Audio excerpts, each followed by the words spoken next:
Introduction. Look at these designs. Aren't they looking beautiful? It is because they have some arrangement in specific order. When things are arranged following a rule in specific order, they make patterns. Let us learn more about patterns. Objectives. At the end of this lesson, you will be able to explore patterns, describe pattern, make a pattern using shapes and numbers. There are patterns all around us.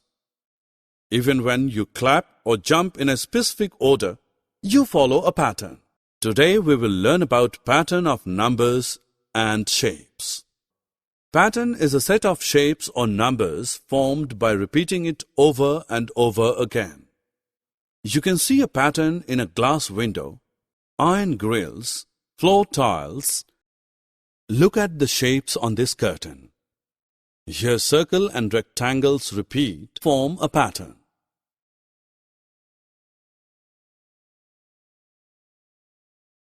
Let us now move and make some patterns using leaves. These leaves can be arranged in different patterns. We can arrange them like the arrangement as seen on screen.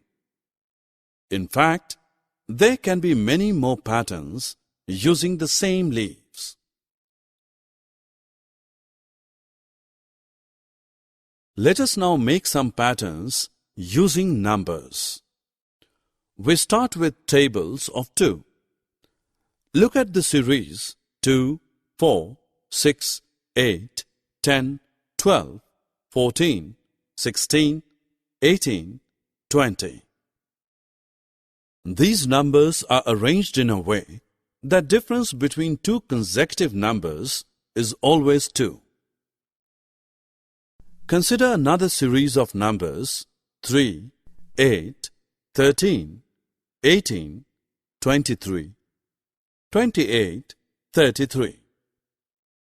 These numbers are also arranged in a way that the difference between two consecutive numbers is always 5.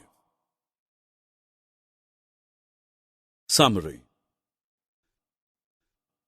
Now friends, let's summarize what we have learned. Pattern is arrangement of things following a rule. Make patterns using numbers and shapes.